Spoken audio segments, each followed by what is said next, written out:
საშინელი სურათი დახვდა ფონდის კორესპონდენტს, როდესაც 10 წლის გიორგისთან მივიდა. ეს არ იყო დრამატული ჟანრის ფილმის კადრი, ეს იყო ბევრად უარესი. აი ისეთი, ზარღვებში სისხლს რომ გაუყინავს ადამიანს. ინვალიდის ეტლში მждომი ბავშვი, გასართობი ატრაქციონის წინით გადათვალებს ცრემლიანი უყურებდა, როგორ თამაშობდნენ ბავშვები ზუსტად მის წინ. ის კი გაუნձრევლად იჯდა დაჟანგებულ ეტლში. თავის ტვინის დაზიანების გამო მისი სხეული ფაქტობრივად პარალიზებულია. 10 წელი ტანჯვა, 10 წელი ტკივილი, 10 წელი შიში, 10 წელი უიმედობა. ნათქვამია, თვალები სულის სარგეაო. ხოდა გიორგის თვალებში რომ ჩაიხედოთ, მისი კეთილი სულის ანარეკლს დაინახავთ.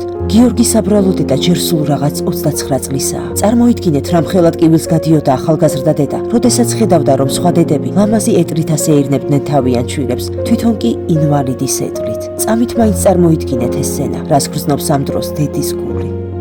ვარ ნათესავებთან, ხანვისთან და ხანვისთან. არ მაქვს აქ მისამართი, არცად არ ვარ ჩაწერილი, ფაქტიურად სახელმწიფო იმის გამო ვერ მეხმარება, რომ აქ არ მაქვს საცხოვრებელი ადგილი.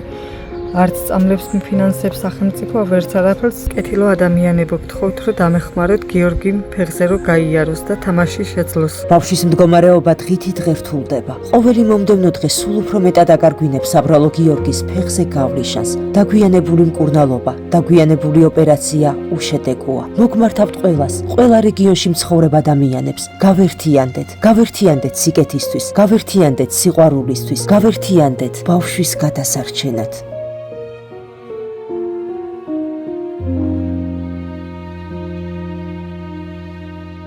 გადარიცხეთ ნებისმიერი თანხა ჩერნოვეცკის ფონდის ოფიციალური საიტის მეშვეობით.